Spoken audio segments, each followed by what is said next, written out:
I can still hear the words like they were spoken yesterday. Words that cut deeper than I ever thought possible. My father's voice was cold, almost emotionless, as he said, "You're no longer welcome in this house." And my mother, standing beside him, silent, her arms crossed as if she agreed with every word. In that moment, the world I'd known, the only world I'd known, shattered into a million pieces. I was 18, fresh out of high school, with dreams bigger than the small town we lived in. I wanted to go to college, to chase a career I was passionate about. But to them, my dreams were nothing more than selfish fantasies.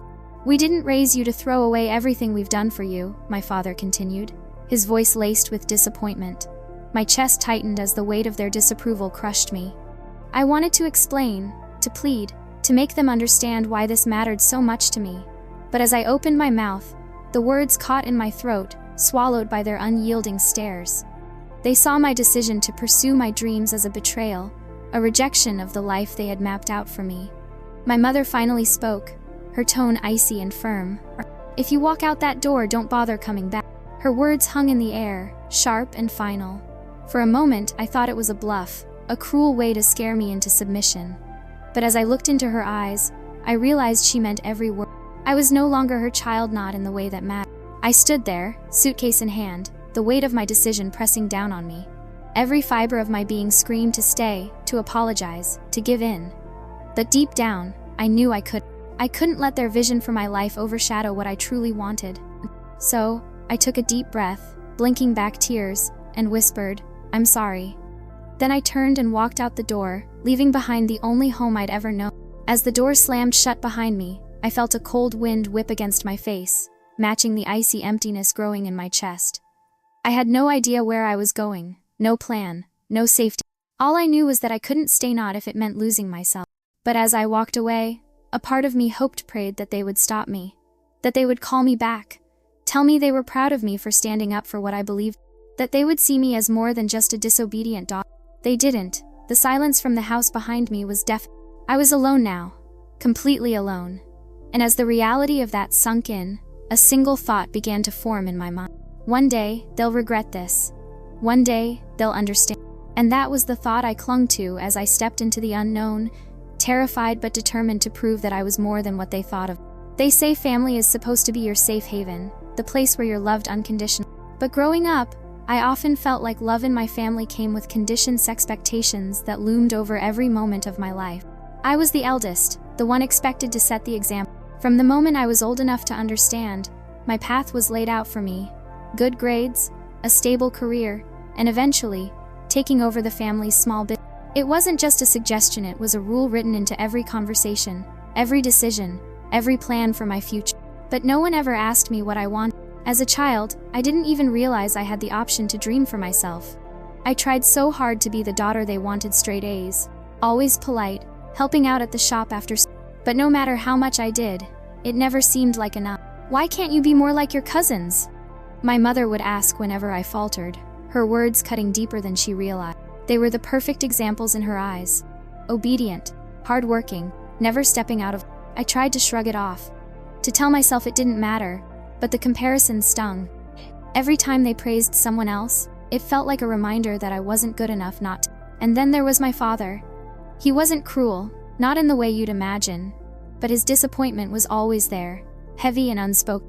He rarely raised his voice, but the quiet weight of his disapproval was worse than any yell. I remember one evening when I was about 15. I had just finished a painting I'd been working on for weeks. Art was my escape, the one thing that made me feel alive.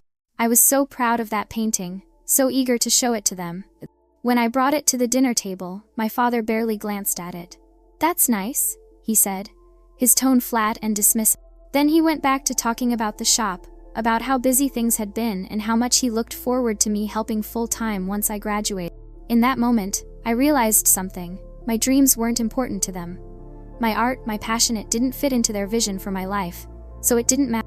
It hurt, but I kept it to myself, like I always did. I learned to swallow the pain, to push my own desires aside, thinking maybe one day they'd see me for who I really was. But as the years went by, the pressure only grew. Every decision I made was questioned. Every step I took was scrutinized. When I talked about wanting to go to college, my father shook his head. "College? What's the point?" he asked, We've built something here for you, something secure. Don't waste your time chasing useless degree. Useless, that word echoed in my mind for weeks. It wasn't just my dreams they dismissed, it was me. My hopes, my plans, my very identity. I tried to stay strong, to convince myself they loved me in their own way. But deep down, I felt the cracks forming, the distance between us grow. And no matter how hard I tried to bridge that gap, it felt like I was always the one reaching out, always the one sacrificing. I wanted so badly to believe that love would win, that my parents would come around, that they'd finally see me not the daughter they wanted me to be, but the person I truly was. But with every passing year, it became clearer. Their love wasn't unconditional. It came with strings, with expectations, with a cost I wasn't sure I could pay anymore. And as I stood there that day, suitcase in hand, their cold words echoing in my ears, I realized something. I had spent my entire life trying to earn their love, their approval, their acceptance. And now, they were taking it all away not because I had failed them, but because I had dared to choose myself. That realization hurt more than anything they could have said. But it also planted a seed of something else, as something I hadn't felt in a long time. Hope that maybe, just maybe, I could finally stop trying to fit into their mold and start building a life that was truly mine.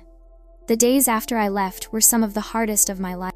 I remember standing at the bus station with just a small suitcase and barely enough money for a one-way ticket.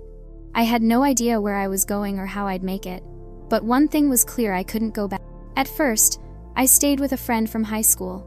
She was kind enough to let me crash on her couch, but I could feel the strain every time her parents glanced at me, their pity almost suffocating. I didn't want to be a burden, so I told her I'd only stay for a few days. Those days turned into weeks, and eventually, I knew I had to find my own way. I took whatever jobs I could find, waiting tables, cleaning offices, even handing out flyers on street corners. It was exhausting, and most nights, I came home too tired to think. But in a strange way, that tiredness felt like progress. I was surviving, even if just barely. There were moments of doubt, though dark, quiet moments when I lay awake in the tiny room I rented with the little money I had, wondering if I'd made the right choice. The silence was the word. Without the noise of work or the bustle of the day, my thoughts crept in like unwelcome. What if they were right? What if I couldn't make it on my own? What if I had thrown away the only family I'd ever had? Those thoughts clung to me like a shadow, but I refused to let them break me. I reminded myself of why I left, of the suffocating life I had. I wasn't just surviving for the sake of proving them wrong, I was surviving for me. Then came a turning point, one I hadn't seen coming. It was late one evening, after a long shift at a diner where I worked. I was sweeping the floor when one of the regulars, an older man named Mr. Harper, stopped to talk. He'd always been friendly, tipping generously and asking about my day. That night, he asked me something I hadn't expected. "What do you want to do with your life, kid?" he said, leaning on his cane. "You've got fire in your eyes, but I can tell you're stuck." For a moment, I didn't know how to answer. No one had asked me that in years, not sincerely, anyway. I hesitated, then blurted out the truth. "I want to study art. I want to create." He nodded thoughtfully, his gaze steady. "Then why aren't you?" His question hit me like a punch to the gut. Why wasn't I? I had been so focused on surviving that I had forgotten the reason I left in the first place. My dream, the one thing that had always made me feel alive, it had been buried under the weight of daily struggles and self-doubt. That conversation lit a spark in me. Over the next few weeks, I started researching art schools, looking for scholarships, anything that could help me take the first step toward my dream. It wasn't easy. Most nights, I stayed up late, working on application essays after my shifts. My hands ached from scrubbing floors, but I didn't care. For the first time in months, I felt like I was moving toward something. Rejection letters came first, one after another. Each one stung, a reminder of how far I still had to go. But then, one day, a thin envelope arrived in the mail. I almost didn't open it, too afraid of more disappointment. But when I finally did, I couldn't believe my eyes. I had been accepted. It wasn't the fanciest school or the most prestigious program, but it was a chance to build the life I had dreamed of. A chance to prove to myself, and maybe even to them, that I was worth something. As I held that letter in my hands, tears streaming down my face, I felt a strange mix of emotions: joy, relief, and an undeniable sense of validation. I wasn't just surviving anymore, I was moving forward. But as I packed my bags for this new chapter, I couldn't help but think of them, my parents. Would they be proud of me? Would they or had I been erased from their lives as completely as they had from mine? I pushed the thoughts aside. This wasn't about them anymore. This was about me, about finally reclaiming the parts of myself I had lost. I didn't know what the future held, but for the first time in a long time, I felt ready to face it head on. Starting art school felt like stepping into a whole new world, a world where I could finally breathe, finally be myself. It wasn't easy. I was juggling 2 part-time jobs, late-night assignments, and an overwhelming sense of imposter syndrome. But for the first time, I wasn't just surviving. I was creating. Every stroke of the brush, every piece of clay I molded, every late-night project reminded me why I had fought so hard to get here. My professors saw something in me, something I had long stopped seeing in myself. "You have a rawness, an honesty in your work," one of them told me after class. Those words stayed with me, fueling my determination.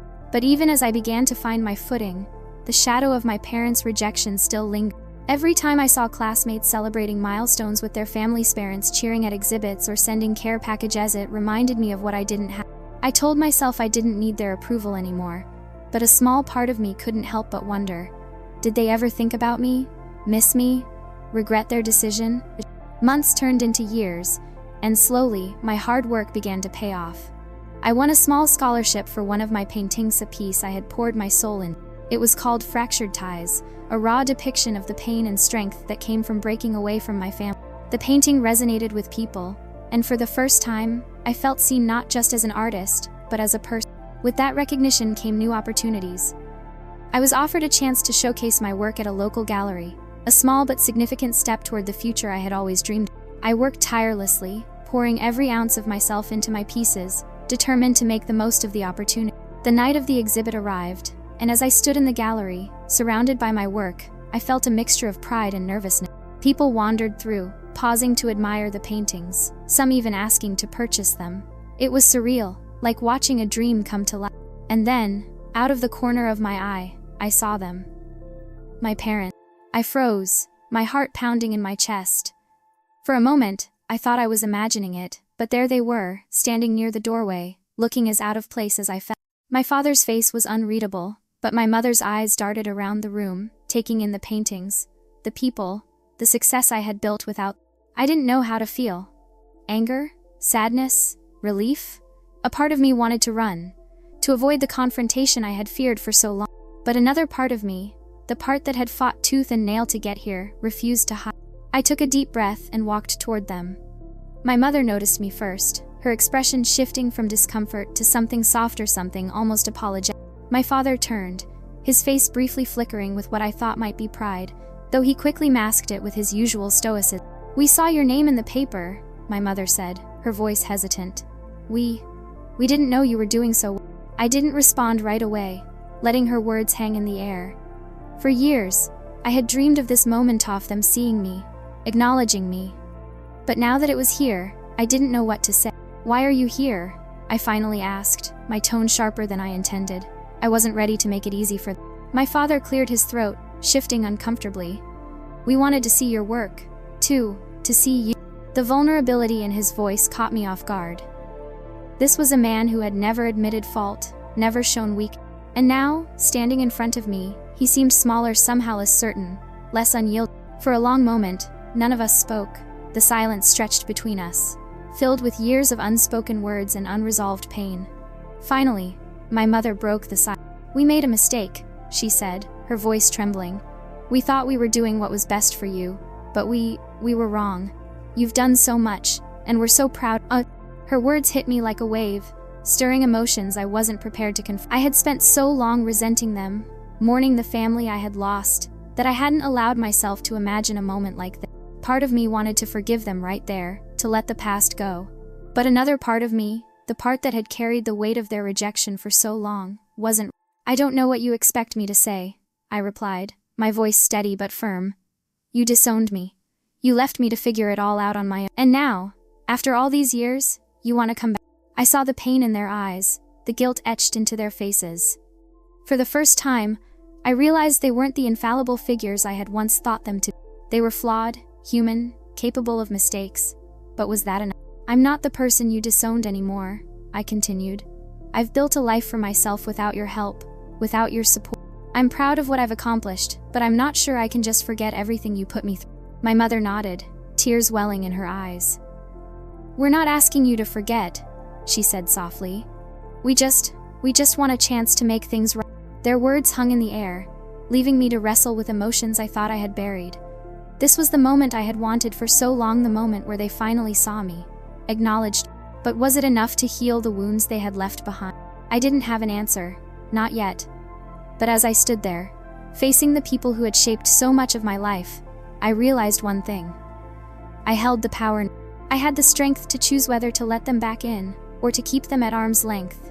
And for the first time, that choice was mine alone. The gallery emptied slowly as the night wore on, but my parents stayed, lingering near the paintings like they were afraid to leave. I couldn't bring myself to approach them again, not yet. Instead, I busied myself with small talk and goodbyes, thanking the patrons who had come to see my work. But their presence weighed on me, an invisible pull I couldn't ignore. Finally, as the last guest walked out, I turned to face them. They stood side by side, looking smaller than I remembered, as if the years apart had diminished the authority they once held over. I don't know what you want from me, I said, breaking the silence. My voice was calm, steady, but beneath it, emotions churned. You can't just show up here and expect everything to be okay. My father nodded slowly, his eyes fixed on the floor. We don't expect that, he said. His voice was quieter than I'd ever heard it, almost fragile. We know we can't undo what we did, but we wanted you to know that we're sorry. We were wrong. Those words "we're sorry" were ones I had never thought I'd hear. For years, I had imagined what it would feel like to have them admit their mistake, to acknowledge the pain they'd caused. But now that it was happening, I didn't feel the satisfaction I thought I would. Sorry doesn't change what you did, I replied, my tone sharp. I didn't mean to sound cruel, but the hurt I had carried for so long refused to be silent. Do you have any idea what it was like leaving with nothing, working 2 jobs just to survive, wondering every single day if I'd made the biggest mistake of my life? My mother's eyes filled with tears, her hands trembling as she clasped them in front of her. We thought we were doing what was best for you, she said. We thought you'd come back, that you'd realize you needed us. But we were wrong. You didn't need us, you were stronger than we ever gave you credit for. Her words hung in the air, and for a moment, I didn't know how to respond. A part of me wanted to yell, to let out all the anger and pain I had bottled up over the year. But another part of me, the part that had fought so hard to move on, realized something important. Their apology, as flawed and belated as it was, didn't erase the past. But it wasn't about erasing it. It was about acknowledging it, about giving me the closure I didn't know I needed. I didn't need you, I said softly, more to myself than to them. But that doesn't mean it didn't hurt. You were supposed to be my family, my safe place, and you turned your backs on me. My father's face crumpled, and for the first time I saw tears in his eyes. We failed you, he said, and we'll regret that for the rest of our lives. Hearing him say those words stirred something in me. Not forgiveness, not yet, but the beginning of understanding. They weren't the perfect parents I had wanted them to be, they were flawed, just like everyone else. And while that didn't excuse their actions, it helped me see them for who they really were. People who had made a mistake and were now trying, in their own imperfect way, to make amends. I don't know if I can forgive you, I admitted, my voice trembling. Not completely, not yet. But I'm tired of carrying this anger, this pain. I'm tired of letting it control me. My mother stepped forward hesitantly, as if afraid I would push her away. We're not asking for your forgiveness, she said. We just want to be a part of your life again, if you'll let us. Her words struck a chord deep within me. For years, I had dreamed of them saying those things, of them wanting me back. But now, standing in front of them, I realized I didn't need their validation anymore. I had built a life for myself, a life I was proud of, a life that was mine. I can't promise anything, I said after a long pause. But if you want to try, I'm willing to try too. The relief on their faces was palpable, and for the first time in years, I saw something in their eyes that I hadn't seen before. Respect, not just for what I had accomplished, but for the person I had become. As I walked them to the door, my father turned to me one last time. You've done more than we ever imagined, he said. You've become someone we're proud of, more than you'll ever know. I didn't respond, not with words, but as I closed the door behind them, I felt a strange sense of peace settle over me. I wasn't forgiving them for their sake, I was doing it for mine. For the first time in a long time, I felt free. Free from the weight of their rejection, free from the anger that had consumed me for so long. And as I stood there in the quiet of the gallery, surrounded by the work I had poured my soul into, I realized something. I didn't need their approval anymore.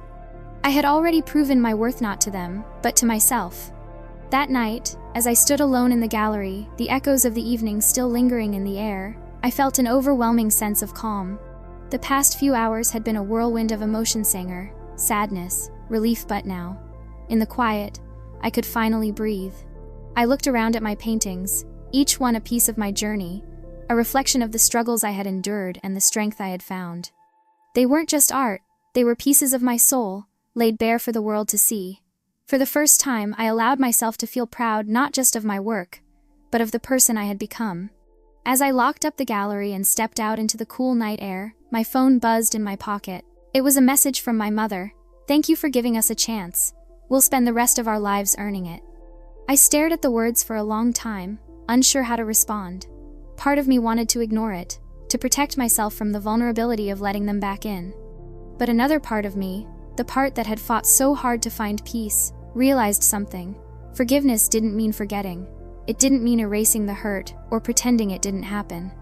It meant letting go of the weight, the anger, the pain, and making room for something new. I typed a simple reply, "I hope you mean it." As I hit send, a tear slid down my cheek, not a tear of sadness, but of release. For years, I had carried the burden of their rejection, letting it shape my choices, my emotions, my sense of self. But now, I was finally ready to let it go. When I got home, I sat in front of a blank canvas, the smell of fresh paint filling the small room. My fingers hovered over the brush, hesitant but eager. This painting would be different. It wouldn't be about pain or loss or anger, it would be about hope, about healing, about the power of choosing yourself. As the colors came to life on the canvas, I thought about my parents, about the girl I had been when they disowned me, and about the woman I had become without them. I realized that I didn't need their love to validate my worth. I had found that within myself. The next morning, I hung the painting in the gallery's front window. I called it Reclaimed. It wasn't just a painting, it was a statement. A reminder that no matter how broken things might seem, we all have the power to rebuild, to heal, to reclaim our lives. Weeks passed, and my parents made an effort to rebuild the bridge they had burned. They called, visited, and sent messages, not perfect, not always right, but genuine. I didn't make it easy for them. I didn't rush the process. But little by little, I began to let them in, not as the parents I had lost, but as people who were trying to be better.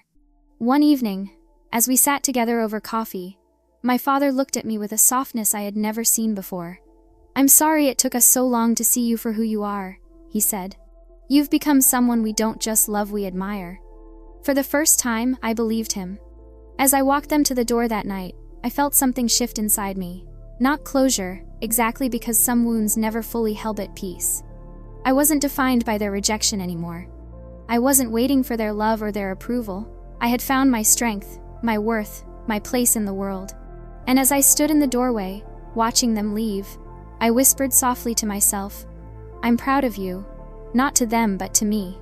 Because in the end, it wasn't about making them beg for my forgiveness. It wasn't about proving them wrong or showing them what they had lost. It was about finding myself, choosing myself, and building a life that was mine. And in doing that, I had found something even more powerful than forgiveness: freedom. As I closed the door and turned back toward the life I had built, I knew I wouldn't look back, not with anger, not with regret, but with gratitude for the lessons that had shaped. Because I was no longer the girl they disowned. I was the woman who had risen from it.